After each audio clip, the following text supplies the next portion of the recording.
All right, so welcome back, everyone. This is video number 2 in my 3-part video series for how to restore digestive wellness. My name is Craig Fear. I'm a certified nutritional therapist, and I specialize in helping people with their digestive issues. My blog name is Fearless Eating, which is you can see the logo at the top of this first slide.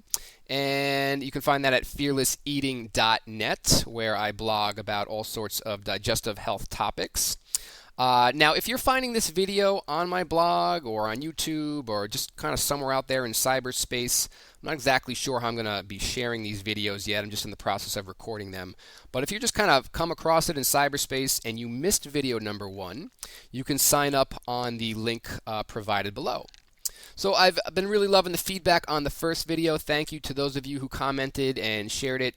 Again, it was an overview of how digestion works and how easy it is for things to go wrong and cause all these common symptoms like heartburn, bloating, gas, inflammation, constipation, all these common conditions like GERD, IBS, Crohn's disease, and other inflammatory issues, gastritis, colitis, ulcerative colitis, diverticulitis, etc. The number of diagnosed digestive issues these days and the number of people who suffer from them is just off the charts. And today we're going to go deeper and really get a better understanding of why so many common foods, including these health foods today, which are not really health foods, are causing so many problems. But first, let's just quickly review what we learned last time. And I want to go through this very quickly. So let's just review the last few slides from video number 1. So let's just start with that. So remember the analogies I made to the different phases of the digestive tract. We went through digestion from north to south, and digestion is a north to south process. So what happens or what happens in the stomach affects what happens down further south in the intestines. So the upper GI, which is essentially your stomach, is like a blender, and its job is to break down our food, and it does that through hydrochloric acid. And when hydrochloric acid or HCl is not produced efficiently, we get all these upper GI symptoms like bloating, bad breath, belching, and so on down the list, heartburn, GERD, gastritis, and that sets the stage for further intestinal problems in the lower intestines. And then the next phase of digestion is our middle GI. And in the middle GI, we have that delicate lining of the small intestine, which is like a sponge, and that only certain nutrients are allowed to pass through. But poor upper GI function, as well as poor diet, contribute to leaky gut and food sensitivities. And then we have the overgrowth of bad bacteria, which leads to SIBO, which is small intestinal bacterial overgrowth, and IBS, irritable bowel syndrome. And we get inflammation not just in the middle GI, but throughout the digestive tract. And because there's an intimate connection between our immune system and our digestion, all of this can lead to the development of autoimmune issues.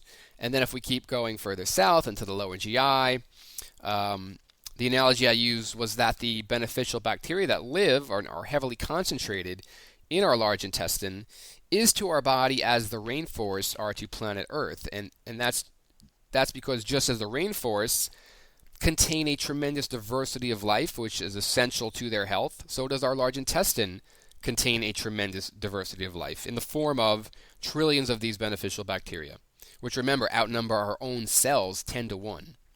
And so when that good gut flora loses its diversity, we get an overgrowth of pathogenic bacteria and all these symptoms: candida, constipation, diarrhea, inflammation, excess gas. And the question and answer that I left off with from last time was, how do we fix this? And the answer, remember the answer I gave you was traditional foods. But now the question is, what are traditional foods?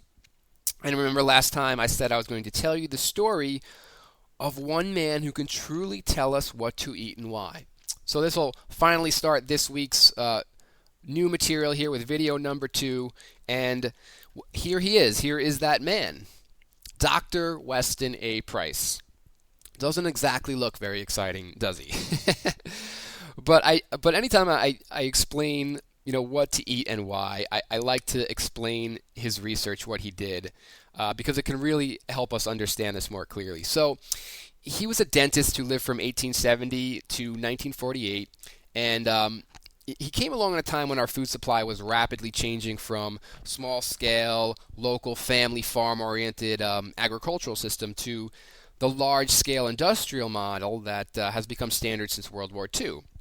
And he saw firsthand the impact of it, in particular to his patients' dental health, especially kids. He was seeing a huge rise in cavities, tooth crowding, all sorts of dental problems, and he attributed it to what he called the foods of commerce, store-bought foods, boxed cereals that were becoming increasingly common, and he felt they were primarily responsible for his patients' poor dental health.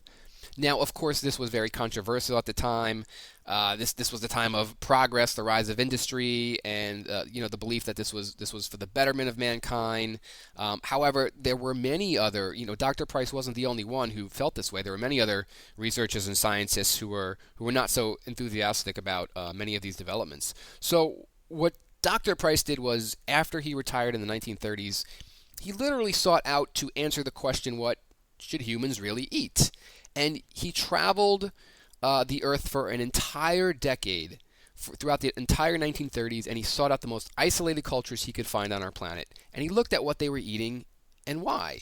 And he traveled to all ends of the Earth at a time when this was not as easy or as convenient as it is today. And he caught a glimpse of cultures that were relatively unchanged for thousands of years, and he captured them just before globalization and industrialization would spread to all corners of the earth and really erode their traditional lifestyle. And he captured them both with his camera and a book he wrote about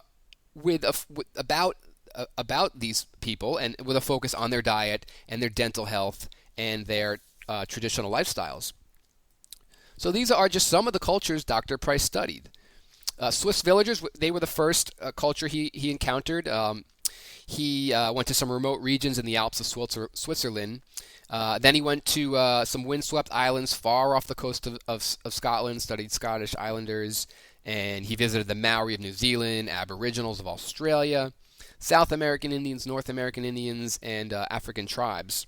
And he wrote a book that summarized, this amazing book that summarized what he found. It's called Nutrition and Physical Degeneration. You can find it right on Amazon.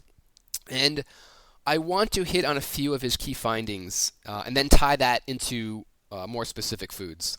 So, what did he find in his 10 years of studying these people? Some amazing, amazing things. Number one, I always think number one is the most amazing to me. It's really kind of mind-boggling. So, number one, no need of modern dentistry. In all of these people, he found incredibly low rates of dental decay and no need for any of the common modern-day dental procedures. He found these people, their teeth came in straight, and he took photos of them. And if you ever pick up his book, you'll see these folks with their mouths wide open, and he's literally showing all these examples of good, healthy teeth. And this is almost hard to believe today, that people could actually not have modern dentists, right? So going to the dentist, getting our cavities, our root canals, braces as kids, it's just part of our everyday lives. But he found that if they were 100% on their native diet, that they had no need for dentists, which is pretty amazing. So the next thing is they had no incidence of chronic disease, including chronic digestive issues. Now, I'm not saying that they never had health issues, but they certainly didn't have the major health epidemics we have today. We found almost no evidence of heart disease, cancer, certainly no type 2 diabetes or obesity, and none of these digestive issues that have become so common: IBS, Crohn's, GERD, ulcerative colitis, and so on. He found that their diets were higher in nutrients. He literally took samples of their food, sent them back to the U.S. for laboratory analysis, and on average, he found that these native diets were 10 times higher in fat-soluble vitamins and 4 times higher in minerals than the standard American diet. And he made the connection to their agricultural practices, because these people, they understood how to preserve and enhance the nutrients in the soil and in their animals, be it from their flesh, eggs, or milk. And they were practicing time-honored agricultural methods. So, for example, for plants, things like crop rotation, crop diversification, using cover crops, using animal fertilizer. And if they were raising animals, they allowed them to roam and graze, which is what cows and sheep and goats and chickens are supposed to do. And today, we've moved away from these time-honored practices, and we know that large-scale agriculture, be it factory farms for animals or monoculture, growing a grain or one plant for as far as the eye can see, wiping out all the diversity in the landscape and just growing wheat, fields and fields of wheat or corn or soy. We know these practices deplete nutrients in both animals and the soil. And large-scale agriculture, it's the realm of the food industry, it's the realm of conventional supermarkets, and I promise you that the companies that stock supermarket shelves, they have absolutely no interest in your health. The bottom line is profit, and when food becomes about profit, it really loses its nutritional integrity. So the key point I'm trying to make here is that quality matters. Where food comes from, how it's grown, determines its nutritional integrity. And we've totally lost sight of that in industrialized countries, and we've traded food quality for convenience, and it's taking a tremendous toll on our collective health. He found that their health declined when they adopted modern diets. Now, this was the 1930s, not the 1630s or the 1730s. So he certainly found aspects of these cultures, parts of these cultures that had moved to the cities and towns, and now are connected to roads, and we're now eating again these foods of commerce. And he found that the longer they were on modern diets, the more evidence of health problems there were, especially in succeeding generations. And of course, this is becoming, so obvious today, especially with our kids, which, we're becoming sicker than ever before. We have our rates of autism and learning disabilities and, of course, digestive issues are epidemic. And so the last two things Dr. Price found,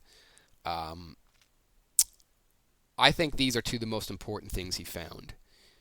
And he found a great variety in traditional diets, so he couldn't find the holy grail of nutrition. He couldn't say, everyone should eat this way, like our government tells us, with this food pyramid we all grew up with, that we eat lots of whole grains on the bottom, and then, lots of fruits and vegetables, and as we go to the top, it's, be careful with fats and saturated fats. And, of course, there was a great variety that depended on where these cultures lived, geographically. So the diet of the Inuit people, the Eskimos, were completely different than, cultures who lived along the tropics.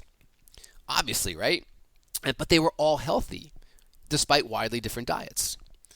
But probably the most important finding, so much so that I decided to make a separate slide, was that, here it is, Dr. Price's most important finding, was that there are universal principles in all traditional diets.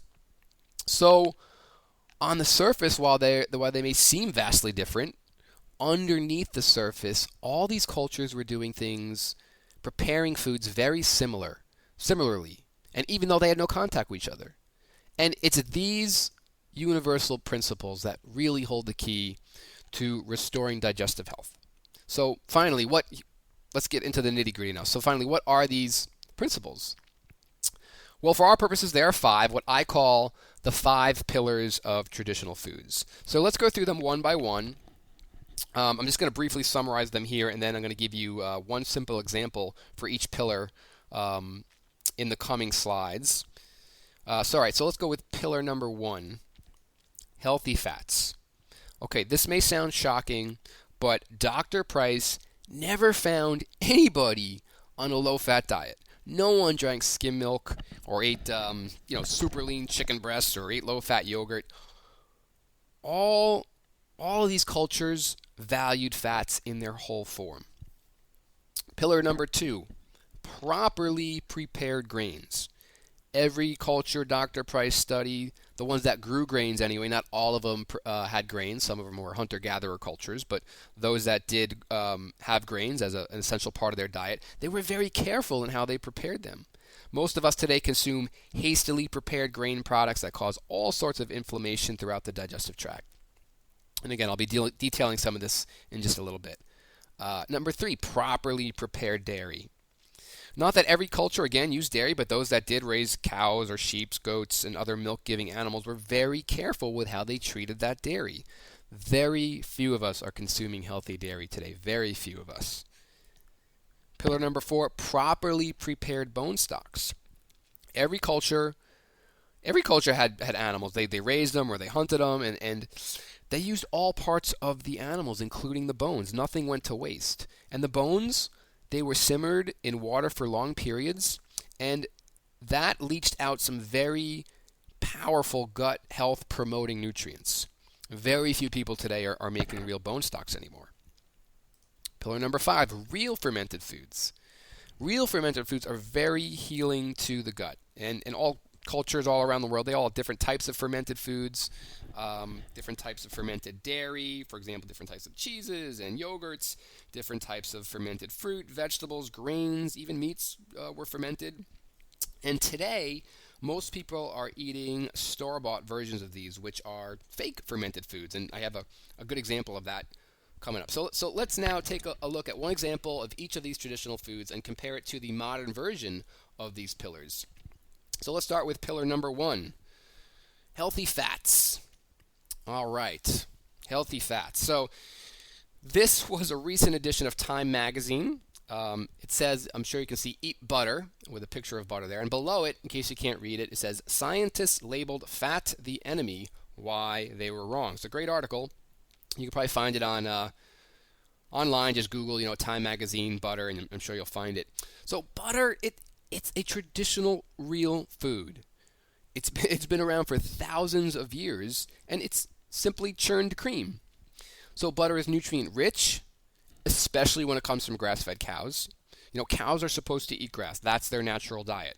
And so when they eat grass, their cream, the cream in their milk, is rich in fat-soluble vitamins, which are vitamins A, D, E, and K. Rich in trace minerals. Butter has fatty acids that both protect our digestive lining and protect against GI infections. So it's a superfood. All these blogs and articles that superfoods are, blueberries and spirulina and blue-green algae and all these kind of, butter. Butter is actually a superfood. When was the last time your doctor recommended butter, right?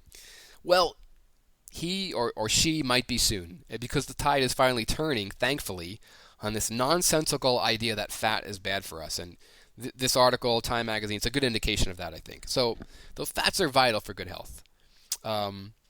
Again, they contain fat-soluble vitamins. Those are the vitamins that so many people are deficient in today, especially vitamin A, vitamin D. And, we're just not eating good fats anymore. We eat lean meats and low-fat milk and fat-free this, fat-free that, anything with a fat-free label, low-fat label. Oh, and that must be better than the full-fat one, right? No, definitely not. And when we do eat these fats, we're eating these modern fats. They're these industrially produced fats that are really bad for us. And I think this kind of picture kind of sums it up. So bad fats. So in the case of butter, most of us are eating butter imitation spreads. So I went into my local mega supermarket and I took a bunch of pictures to exemplify the modern version of these food pillars. Not the best pictures, but I think they illustrate the point. So this is the butter imitation section, which I'm sure we're all familiar with.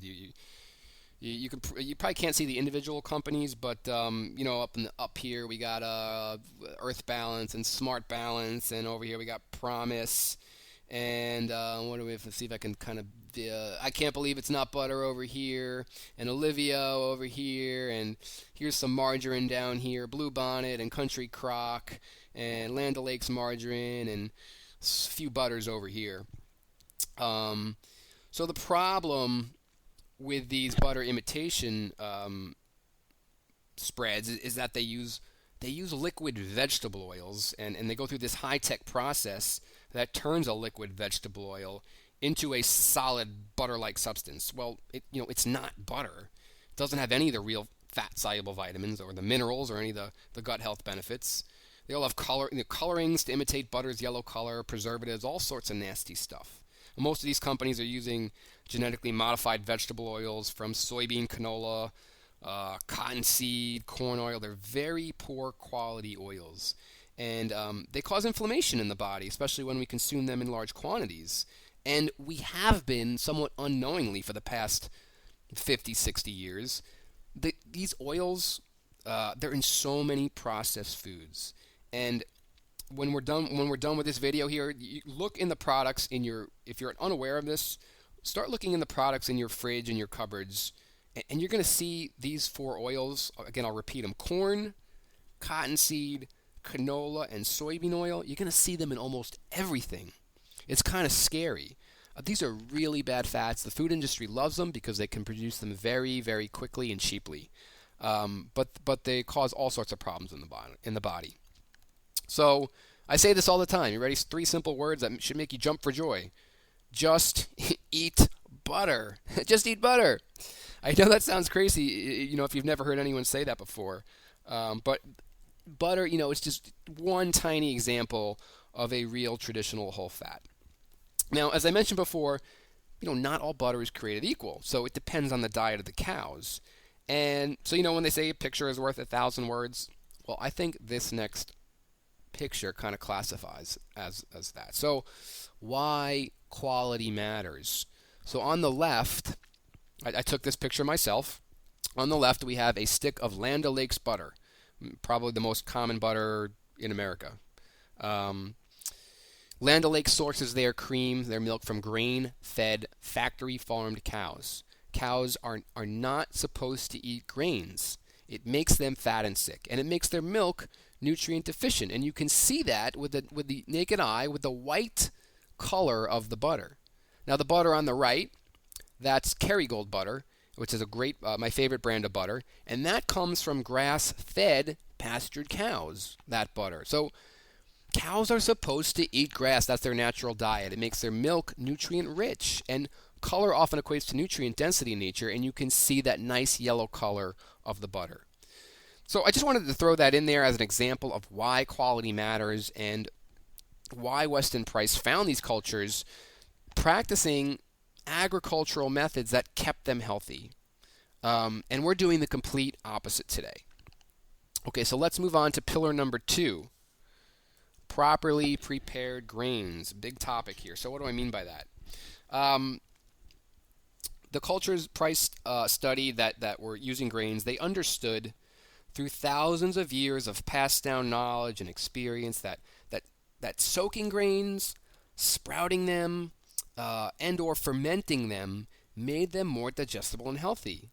Well, a grain is essentially a seed, and it keeps all its nutrients locked tightly inside a hard outer shell, which is known as the bran, until the right conditions allow it to sprout into a new plant, moisture, warmth, certain soil conditions, and under those conditions, that hard outer shell gets released.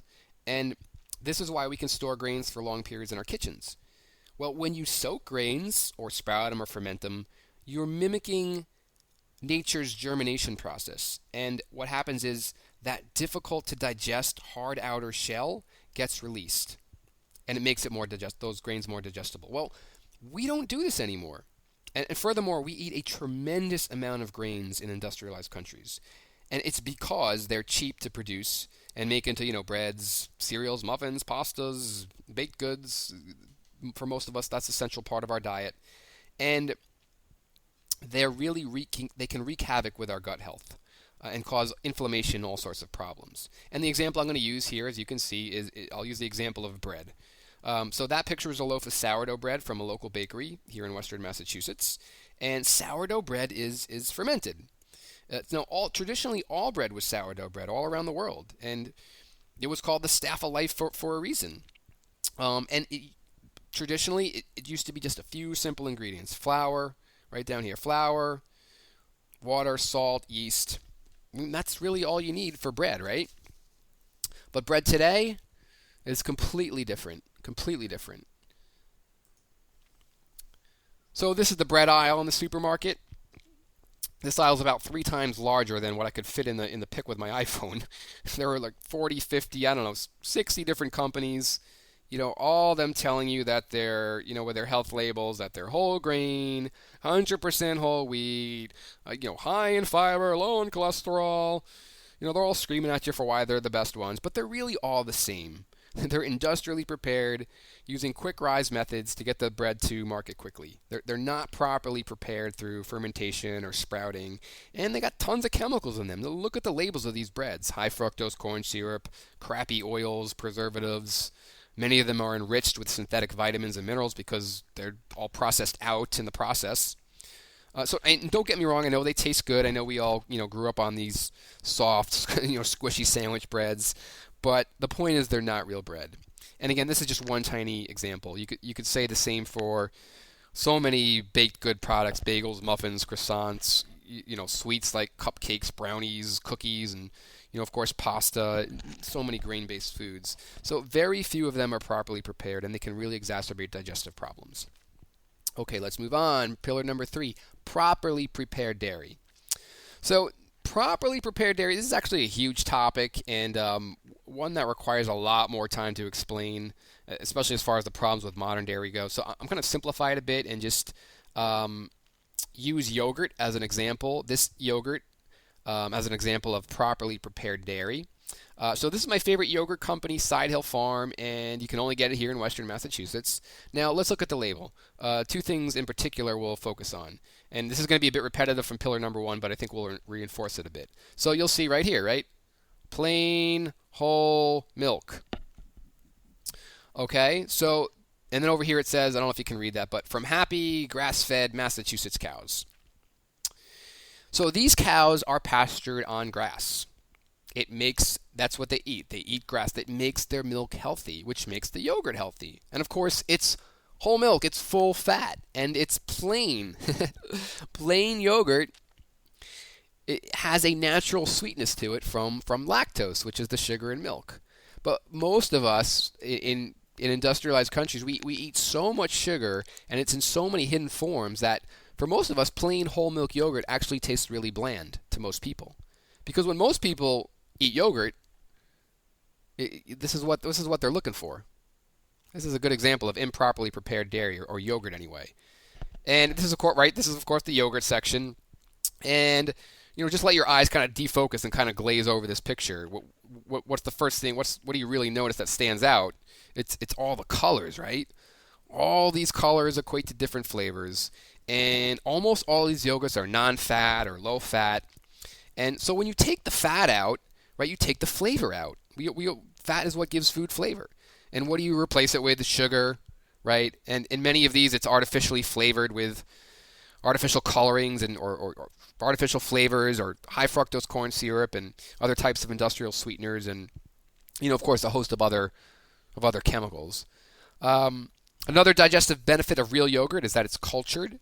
It's cultured milk and contains beneficial bacteria, which we talked about previously.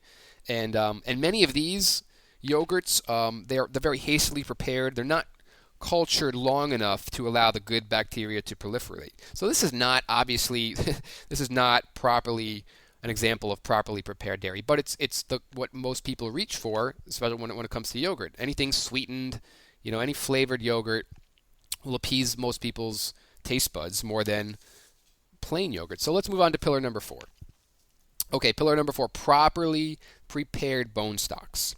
So this is a picture of bone stocks I made myself. The 4 jars on the left are chicken stocks, and the ones on the right are beef stock. So homemade stocks prepared the right way are a digestive powerhouse. Your grandmother or maybe your great-grandmother made them regularly. And Dr. Price found every culture using the bones of animals for these stocks, or sometimes we call them broths. Bone stocks, bone broths.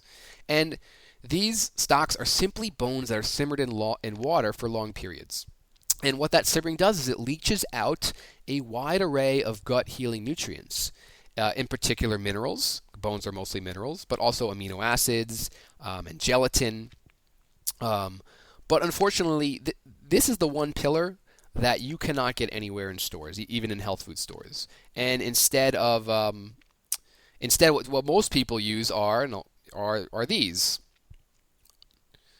store-bought stocks. And this is the stock aisle, and unfortunately these are not real stocks, and that includes organic ones. There's lots of organic box stocks you'll find in Trader Joe's and Whole Foods, And now I'm not saying these aren't convenient, certainly they are, but they're not real stocks. They're heavily watered down, and they have all sorts of flavorings added to mimic the flavor of real stocks. So the non-organic ones will often use MSG and contain a long list of nasty chemicals. So if you're going to use any store-bought stocks, by all means, please use the organic ones. And I'm not saying to never use these store-bought stocks. If you're in a pinch, you need an instant stock. I know they're convenient, but digestively speaking, they don't have any benefit whatsoever. And real stocks are really easy to make. I teach everyone how to make them in my online course and share a whole bunch of simple recipes for people to get started with them. Okay, so let's move on to pillar number 5, which is the last pillar. Real fermented foods. So this is a picture of fermented pickles that I made myself. Now the good news about fermented foods is that you can get good quality store-bought versions. You don't have to make them at home, though I think it's fun, and it's also I also teach people how to do this. Now, real fermented foods are things like pickles, sauerkraut, kimchi, Korean kimchi, which is a spicy Korean sauerkraut. It's becoming more common. You can ferment almost any fruit or vegetable. Dairy, too, of course. Yogurt, kefir, cheese, sour cream are fermented dairy. And Dr. Price found every culture had fermented foods as an integral part of their diet. Now, what do I mean by real fermented foods? It's a very simple process, and I'm going to use pickles as an example. So I took these cucumbers here, and I sliced them into spears and put them in these jars, and I added water with salt and some herbs and spices. So for pickles, classic pickling combinations for herbs and spices are I got dill in there, and some garlic and some mustard seed. I think that's all I got in there. And in this salty brine, and of course I added salt, they ferment. So the salt keeps out bad bacteria and allows the good bacteria, which are naturally present on the surface of the cucumbers and all living things. They feed on the sugars and the starches in the cucumbers. And over the course of several days, they convert the sugars to lactic acid, which turns the cucumbers into pickles, which makes them pleasantly sour, gives it that nice pickle taste. And that lactic acid, which is a byproduct of the fermentation process, acts as a natural preservative. And this is how cultures preserved foods before the age of refrigeration and freezers. And furthermore, the good bacteria, they multiply. And this is why fermented foods are so good for our gut. They're nature's true probiotics. So we get more of them, more of these healthy gut bacteria than we can in any capsule, in any probiotic capsule in a store. Now, I'm not saying that those probiotics, those supplements don't have benefits. I use them with clients. They certainly do. But fermented foods contain a lot more. There's a lot more than just healthy bacteria in fermented foods. There's also vitamins and minerals, and lactic acid has its own digestive health benefits as well. So most people today aren't eating real fermented foods. They're eating fake fermented foods. And in the case of pickles, most people are eating these fake pickles. So here's the pickle aisle in the supermarket. There's America's favorite pickle company right here, Vlasic. And of course, there were tons of other ones in this aisle as well. So these companies are not using the process of fermentation to preserve the pickles. Instead, they're using heat and vinegar. So vinegar mimics the sour flavor of real fermented foods, and heat destroys everything, but allows the pickles to stay shelf stable for many years. So that's great for food companies. It's great for Vlasic, but again, it kills everything, including, of course, the beneficial bacteria. So these pickles are sterile foods. And then, if you ever looked at the ingredients label in these pickles, you're going to see your typical list of industrial preservatives and colorings and natural or artificial flavors. So this is not real fermented pickles. So to sum up, when we start to move away from sugar, processed foods, and we start to consume these pillars in their true form, this is what happens. So how the five pillars restore digestive health. Number 1, they help to normalize HCl production, the hydrochloric acid production in the stomach.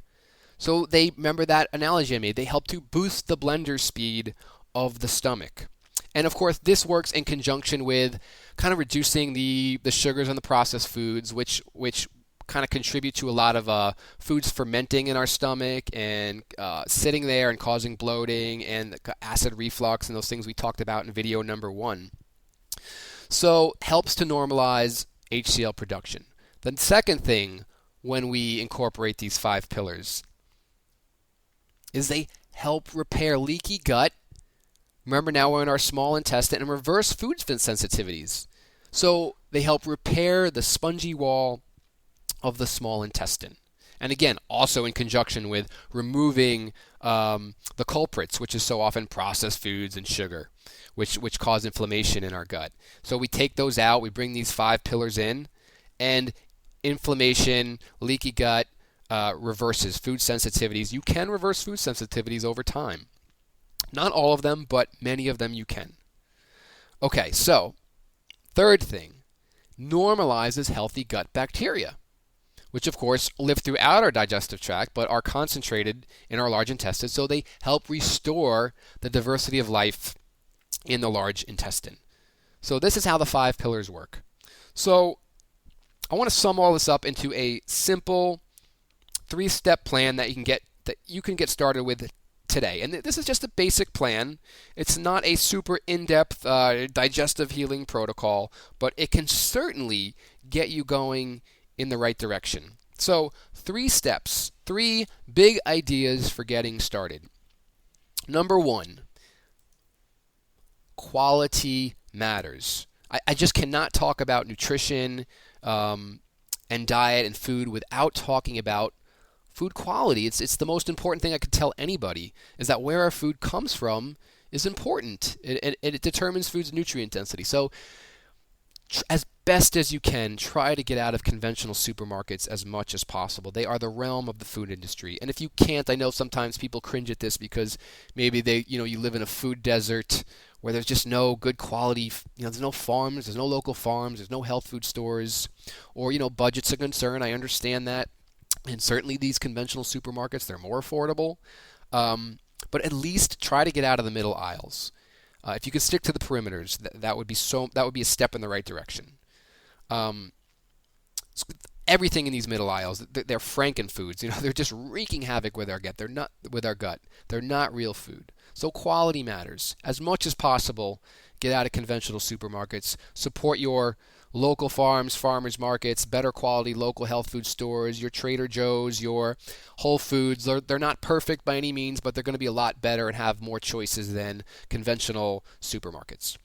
Okay, number 2, I think we said this last time a bit in video number 1, but this is so important. Reduce sugar, refined grains, and all processed food. That kind of goes hand in hand with number 1. Sugar, refined grains, which have so many chemicals in them in the form of the bread products I showed you before, and so many baked goods have so many other chemicals in them, and so many processed foods have loaded with sugar. Sugar just causes so many problems throughout the digestive tract, and really important to start reducing our consumption of sugar. Now, many people are aware of how much sugar they consume, but have a hard time stopping because they are addicted to sugar. It gives us a little boost, a little bit of a energy boost. It makes us feel better, even mentally speaking, but just for a brief time. So sugar is very addicting. But what can really help you with that is number 3 here. And that's not to fear fat. And to eat foods in their whole form. So whole milk yogurt or whole milk, or not getting low-fat foods anymore. And I promise you, fat does not clog your arteries. There is now an overwhelming amount of research proving that it's not fat and cholesterol from food sources that causes heart disease, obesity, type 2 diabetes, but rather the high consumption of sugar and processed foods that are really driving these epidemics. And so if I could sum up these 3 steps even further into one sentence, basically I could take everything we've learned so far, and all this basically means a real food, low carb diet. And let me just say real quick, if maybe you do have high cholesterol or high triglycerides, or your doctor's scared, or people are so scared about fat, and oh, my grandmother, she had heart disease, or my father, and my, really kind of concerned about eating more fat. I can almost guarantee you that when you go on a real food, low carb diet, that your blood markers for heart disease are going to dramatically improve. I see it all the time. Total cholesterol, or LDL, HDL, triglycerides, they all start to normalize. I'm getting off on a little bit of a tangent here. I could really go off on this for a while. I know we're talking about digestion, so let me bring it back in there. But I have to say that because so many people are so overly concerned about eating full-fat foods. And no, I just want to say, when I say real food, low-carb diet, I put the diet in quotes because, I'm not talking about a diet in the conventional sense where we're restricting calories and, driving ourselves crazy with low-fat foods and people get really hungry and very hard to stay on diets and people just kind of crash and burn on these things. That's not what I'm talking about. And also when I say low carb, I don't mean no carb. I don't mean this is not the Atkins diet.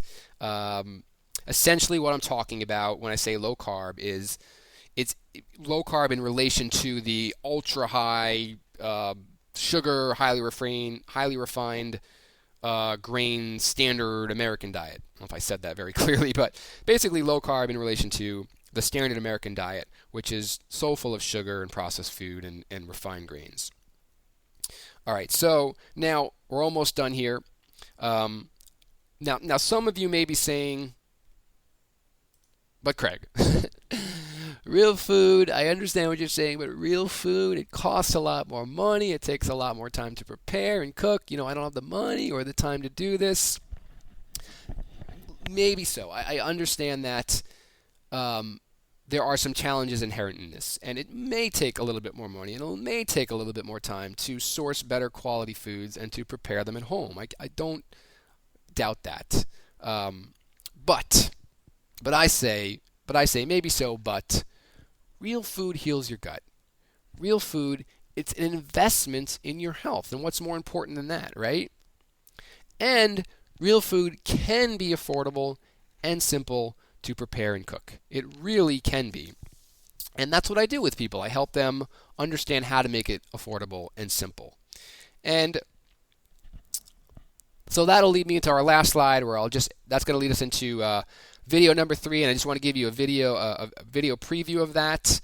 And what we're going to do in this next video is we're going to discuss how to make real food practical and economical. I know it's a big concern for everyone today. And I'm going to show you a video demo of a traditional food, one of these food pillars that you can make at home for only a few bucks. I'm going to take you into my kitchen and I'm going to show you how to give you one example of this. And I'll tell you about a more in-depth digestive healing protocol. So this is obviously what we've talked about, just the basics to get you started. There's certainly a lot more layers to this, especially for those of you who have more long-term chronic issues, and I'll tell you about that next time. So stay tuned for video number 2. You should get it in a few days, and as I mentioned at the start, if for whatever reason you found this video online via blog or YouTube maybe, be sure to sign up for the entire three-part digestive wellness video series. There should be a link you can click at the bottom where you can sign up, get all 3 videos. So I'm excited to share the next video and take this from the realm of discussion and theory right into the kitchen, where the rubber, really hits the road, where we really have to put it into practice. So I'll wrap it up here and say thanks for sticking with me on this longer video. I think it went a little bit longer than I intended. I promise you the next one will be a lot shorter. So again, I will see you next time. Okay.